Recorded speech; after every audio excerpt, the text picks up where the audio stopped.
The word of God says దేవుని వాక్యం సెలవిస్తుంది in John 15th chapter యోహాను సువార్త 15వ అధ్యాయము and 5th verse, I am the vine ద్రాక్షవల్లిని నేను and ye are the branches.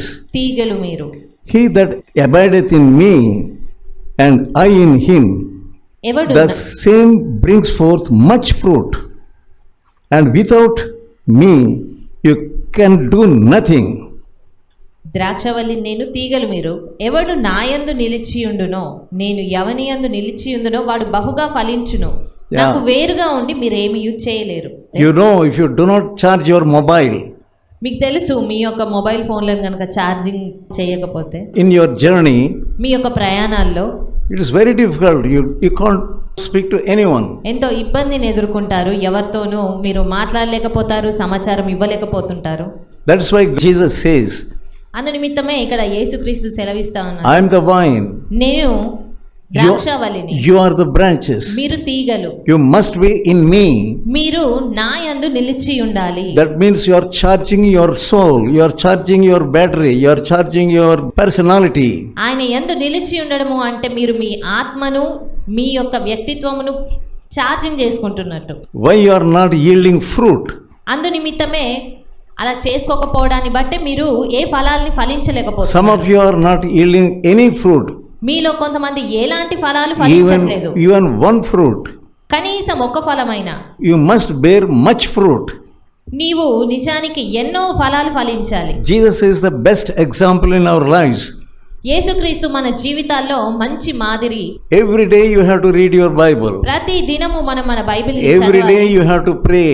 ప్రతి దినము మనం ప్రార్థించాలి. Morning, noon and night you have to pray and study the word of God. ఉదయము, మధ్యాహ్నము, సాయంకాల సమయాల్లో మనం ప్రార్థించాలి, బైబిల్ని చదవాలి. The psalmist David says, blessed is the man that walketh not in the counsel of the ungodly, and sitteth in the seat of scornful, and delight in the meditation of the Bible day and night.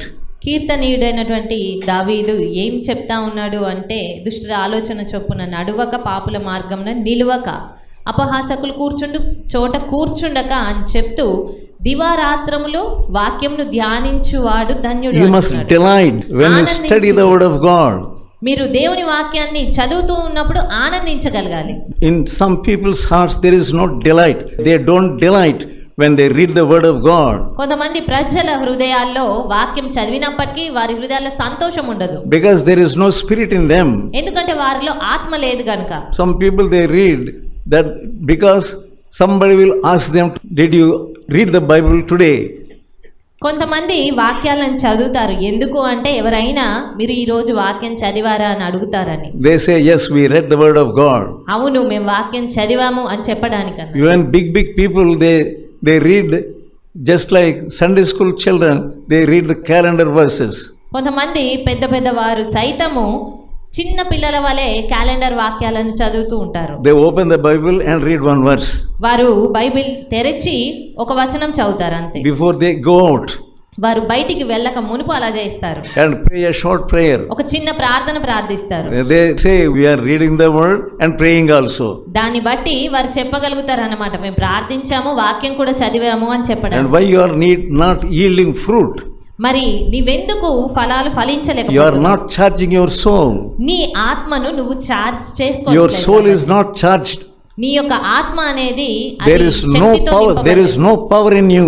నీలో ఎలాంటి శక్తి లేదు. The power of Jesus comes into you when you wait in the presence of God. దేవుని సన్నిధిలో నువ్వు కనిపెట్టినప్పుడు నీలోనికి ఆయన శక్తి అనేది వస్తుంది. And you get faith.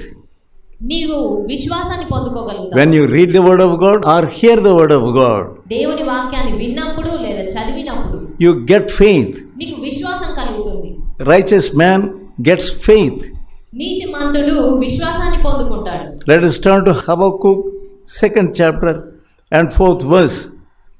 హబక్కూకు 2వ అధ్యాయం 4వ. The person is one who has no faith, but righteous lives by faith. The person who has no faith is proud. వారు యథార్థపరులు కాక తమలో తాము అతిశయపడుదురు. They are proud people.